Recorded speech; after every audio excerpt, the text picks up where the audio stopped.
William Shakespeare বলেছিলেন, আমি সবসময় সুখে থাকি কারণ আমি কারো কাছে কোনো এক্সপেকটেশন রাখি না। আর এই সত্যটা আমি তখনই বুঝেছিলাম যখন আপন ভেবে ধরা হাতগুলো নিঃশব্দে ছুটে গিয়ে আমাকে একা হাঁটতে শিখিয়েছিল। কারণ একটা সময় ছিল যখন মনে হতো মানুষ ঠিক ততটাই করবে যতটা আমি তাদের জন্য ভেবেছি। বন্ধুদের কাছে আশা রেখেছিলাম, তাদের নীরবতাই শেষমেশ জড়িয়ে ধরল আমাকে। সম্পর্কের উপর স্বপ্ন সাজিয়েছিলাম, এক ঝড়েই সেগুলো উড়ে গেল ধুলো হয়ে। তখন বুঝলাম, সুখ পাওয়ার মধ্যে নয়, সুখ লুকিয়ে আছে প্রত্যাশা ছেড়ে দেওয়ার মধ্যে। জীবন খুব ছোট, প্রতিটা দিন নতুন এক শিক্ষা। কখনো চোখে জল, কখনো ঠোঁটে হাসি।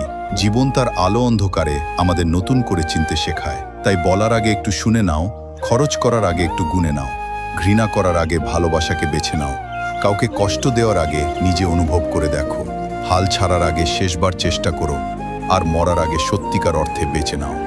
জীবনে মানুষ আসবে, কিন্তু তারা তোমার